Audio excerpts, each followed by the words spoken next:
तो letter of credit को इस्तेमाल किया जाता है गुड्स को परचेज करने के लिए, चाहे आप लोकली कर रहे हैं या फिर आप बाहर से इंपोर्ट कर रहे हैं। And for assessing the letter of credit की उसकी कितनी रिक्वायरमेंट है किसी एप्लीकेंट को, कुछ एक फैक्टर्स हैं जिनका हमने ध्यान रखना होता है। तो दो तरह की चीज़ें हैं, एक है कि जो terms of letter of credit है, चाहे वो आपकी साइट लेटर ऑफ क्रेडिट है, चाहे आपकी यूसेंस लेटर ऑफ क्रेडिट है, या चाहे डीपी है, चाहे डीए है। साथ में जो एवरेज अमाउंट ऑफ हर एक एलसी का होगा, लेटर ऑफ क्रेडिट का होगा। तो ये दो चीज़ें हैं, ये डिपेंड करता है कि आप मंथली परचेज पर कितना सामान परचेज करें, कितने गुड्स परचेज करें। Economic order quantity EOQ, that is very important term. EOQ क्या है कि कम से कम जितनी आपकी क्वांटिटी आपको चाहिए। Economic order quantity is estimated by examining the source of supply. आप सोर्स ऑफ सप्लाई को देखते हुए, मीन्स ऑफ ट्रांसपोर्ट को देखते हुए, डिस्काउंट को देखते हुए पता लगाते हैं कि आपको कितना ऑर्डर ऑफ क्वांटिटी आप करेंगे जो आपको इकोनॉमिक पड़ेगा। एंड इंपोर्ट्स के केस में जो ईओक्यू रहता है वो ज्यादातर क्या रहता है, बड़ी अमाउंट में रहता है as compare to that of the indigenous purchases. यानी कि जो इंडिया मेड परचेजेज हैं आपकी, आप उनका सामान को ईओक्यू देखें तो वो कंपैरेटिवली स्मॉलर रहता है than that you are importing, उनके कंपैरेटिव में जो आप इंपोर्ट कर रहे हैं। ठीक है, तो that comes under the average amount of LC, जो आपको एवरेज अमाउंट चाहिए एलसी का उसके अंडर आते हैं। जो थर्ड चीज है that is regarding the periodicity of supply by the seller, कि पीरियोडिसिटी क्या है सप्लाई की सेलर के द्वारा। अब आपको एक बार इकोनॉमिक ऑर्डर ऑफ क्वांटिटी का पता लग गया है तो इससे आप कितनी एलसी ओपन करेंगे एक साल में, आप इस चीज को कैलकुलेट कर सकते हैं dividing the annual purchases by the EOQ. यानी कि जो टोटल आप एनुअल परचेजेस जो करने वाले हैं, जब आपको उसको ईओक्यू से डिवाइड कर देंगे तो आपको ये पता लग जाएगा कि लेटर ऑफ क्रेडिट को कितनी बार साल में ओपन किया जाएगा। एंड जो फ्रीक्वेंसी है लेटर ऑफ क्रेडिट को ओपन करने की will be 12 divided by the number of LCs opened in an year. मान लीजिए कि आपको ये पता लग जाता है कि आपका ईओक्यू क्या है। फॉर एग्जांपल हम ये लेट कर लेते हैं कि ईओक्यू जो किसी एक फर्म के लिए है वो है 50 लाख का, यानी कि कम से कम 50 लाख का आप सामान मंगवाते हैं तो वो आपके इकोनॉमिक ऑर्डर क्वांटिटी में आता है। ओके, तो ईओक्यू क्या है आपका 50 लाख है यहाँ पर। तो नंबर ऑफ एलसी जितनी आप ओपन करेंगे वो किसके इक्वल होगा। मान लीजिए आप टोटल जो परचेजेज एक साल में करते हैं वो 6 करोड़ की करते हैं। टोटल जो आपकी परचेजेज होने वाली है एक साल में वो 6 करोड़ की होने वाली है। तो नंबर ऑफ एलसीज कितनी ओपन होंगी, number of LC will be equal to 6 crore यानी कि 600 लैक्स डिवाइडेड बाय 50 लाख, यानी कि 30 आपकी एलसी ओपन होगी। सो फ्रीक्वेंसी क्या रहेगी, फ्रीक्वेंसी ऑफ ओपनिंग एलसी क्या रहेगी, that will be equal to 12 divided by the number of LCs जो एक साल में ओपन होंगी। तो इस तरह से हम फ्रीक्वेंसी को फाइंड आउट कर सकते हैं। इसी तरह से जो फोर्थ फैक्टर है दैट इज रिगार्डिंग कि आपको यूसेंस पीरियड कितना मिल रहा है, यानी कि क्रेडिट पीरियड कितना मिल रहा है। लीड टाइम कितना है, लीड टाइम क्या होता है, जब एक बार आप लेटर ऑफ क्रेडिट जो है ओपन कर दी जाती है उसके बाद आप तक सामान पहुंचने में, आपकी गुड्स पहुंचने में जितना टाइम लगता है that is known as a lead time. तो लीड टाइम भी इसमें इफेक्ट डालता है जब आपने असेस करना होता है लेटर ऑफ क्रेडिट को, क्रेडिट लिमिट को। Next one it is letter of credit outstanding at a particular time.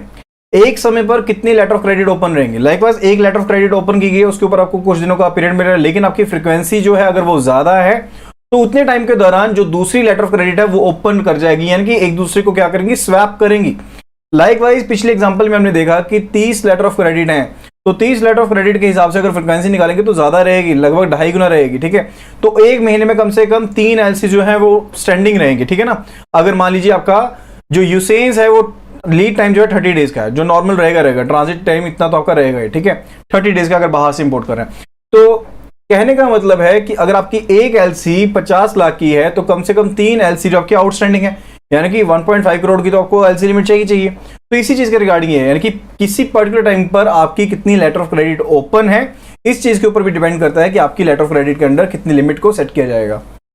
तो कहने का मतलब है वही चीज यहां पर की गई है कि अगर frequency of letter of credit है वो टाइम टेकन से कम है तो यहां पर क्या रहेगा, बैंक के पास एक समय पर एक से ज्यादा जो लेटर ऑफ क्रेडिट है वो आउटस्टैंडिंग रहेंगी किसी पर्टिकुलर पॉइंट ऑफ टाइम के ऊपर।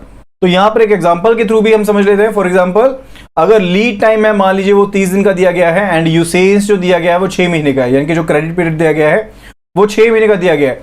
तो टोटल टाइम एक एलसी जो आउटस्टैंडिंग रहेगी कितने टाइम पर आउटस्टैंडिंग रहेगी, 7 महीने आउटस्टैंडिंग रहेगी।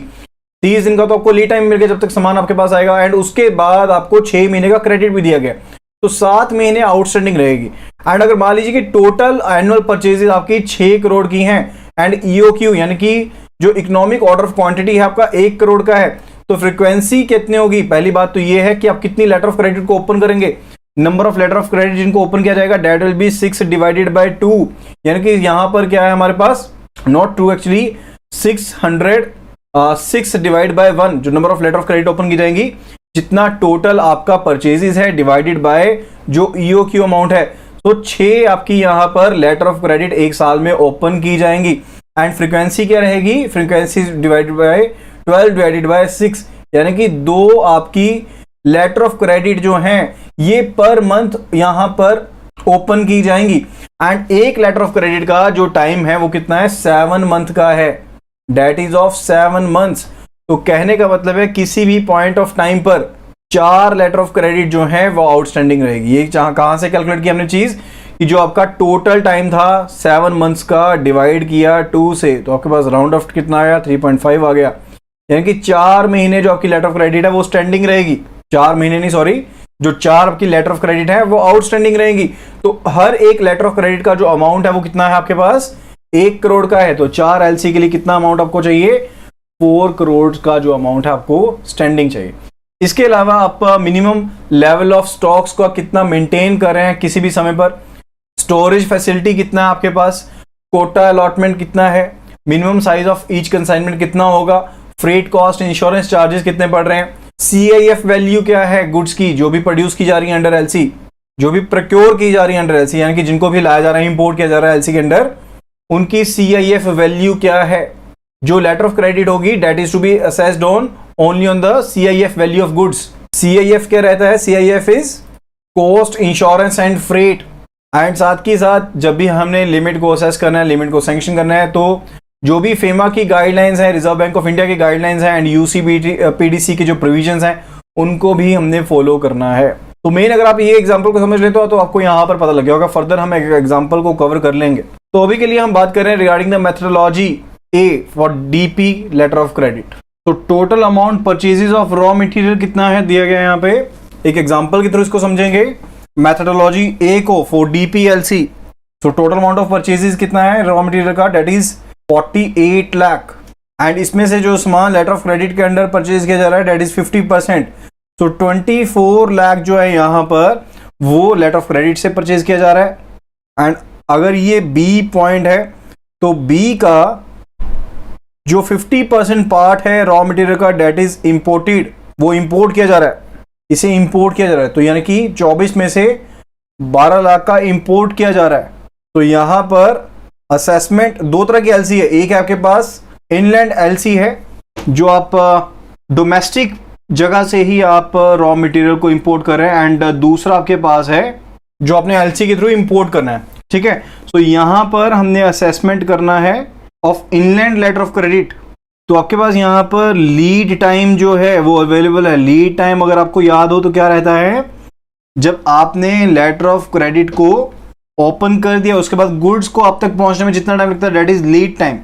लेट अस से यहां पर ये जो टाइम है that is given to be 2 months, 2 महीने का टाइम दिया गया है। सो इनलैंड एलसी की रिक्वायरमेंट कितनी रहेगी, इनलैंड एलसी की कितनी रिक्वायरमेंट रही आपके पास, जो आपने मंथली परचेज किया multiply by the lead time.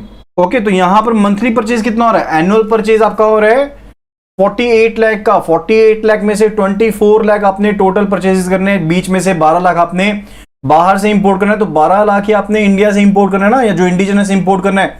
So 12 divided by 12, ये 12 लाख है एनुअल का। तो मंथली कितना इंपोर्ट हो रहा है, 1 लाख का इंपोर्ट हो रहा है, ठीक है। सो 1 हो गया आपका मंथली परचेज हो गया, एंड लीड टाइम कितना है 2 मंथ्स है। So it will be equal to 2 lakh रहेगा। Next it is assessment of import LC. सो आप मंथली परचेज कितना कर रहे हैं रॉ मटेरियल का, रॉ मटेरियल का जो मंथली परचेज है डेट इज इक्वल टू पूरे साल में 12 लाख इंपोर्ट कर रहे हैं ना आप, 12 लाख इंपोर्ट किया जा रहा है बाहर से, ठीक है। तो मंथली आपका कितना हुआ 12 divided by 12 that is equal to 1। तो 1 लाख रुपए का आप मंथली परचेज कर रहे हैं यहां पर, ओके। एंड लीड टाइम आपके पास कितना है, lead time is in case of import, तो इंपोर्ट के केस में आपके पास लीड टाइम कितना दिया गया है, that is given to be 4 months, 4 महीने दिया गया है। तो इंपोर्ट एलसी का रिक्वायरमेंट कितना रहेगा, that is equal to monthly जो परचेजेस हैं multiply by lead time, that is equal to monthly purchases 1 lakh का है, लीड टाइम आपका 4 मंथ्स का है, डेट इज 4 लाख की आपकी रिक्वायरमेंट हो गई। तो टोटल एलसी का कितना रिक्वायरमेंट हो गया, 2 लाख चाहिए आपको इनलैंड के लिए एंड 4 लाख चाहिए आपको इंपोर्ट एलसी के लिए। तो टोटल एलसी रिक्वायरमेंट कितना हो गया, that comes out to be 2 + 4 that is 6 lakhs। Okay, so ये मेथडोलॉजी ए थी जहां पर कोई भी यूसेंस अवेलेबल नहीं था। इन केस आपके पास यूसेंस यानी कि क्रेडिट पीरियड अवेलेबल है, मेथडोलॉजी बी में हम एज्यूम कर लेते हैं कि आपके पास यूसेंस क्या है, 2 months गिवन है, यानी कि जो क्रेडिट पीरियड है वो 2 महीने का है। Credit period is of 2 months।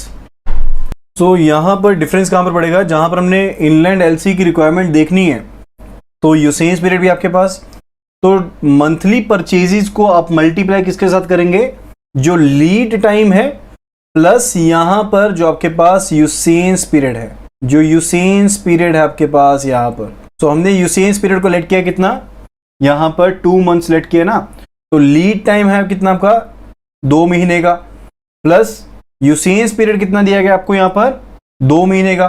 ठीक है, तो टोटल आपके पास टाइम कितना हो गया यहां पर 2 × 2 हो जाएगा, that will be equal to 4 and जो रिक्वायरमेंट रहेगी आपके पास that will be equal to ये 4 लाख की हो जाएगी। ओके, एंड जब हमने इंपोर्ट एलसी का केस देखना है तो इंपोर्ट एलसी केस के रिक्वायरमेंट के केस में हमारे पास जो लीड टाइम है यहां पर that was given to be 2 months, lead time कितना गया है 2 महीने दिया गया है आपके, and lead time was not 2 months actually, it was 4 months over here, 4 महीने का आपके पास यहां पर क्या है लीड टाइम है। ओके, एंड फर्दर जो यूसेंस है वो कितना है 2 months का है, तो यहां पर 4 + 2 हो जाएगा एंड रिक्वायरमेंट हमारी कितनी हो जाएगी 6 लाख की हो जाएगी। तो टोटल आपका जो लेटर ऑफ क्रेडिट चाहिए होगा यहां पर वो कितना हो जाएगा, it will be equal to 4 + 6 that is equal to 10 lakhs। तो 10 lakhs की रिक्वायरमेंट हो जाएगी यहां पर। ओके,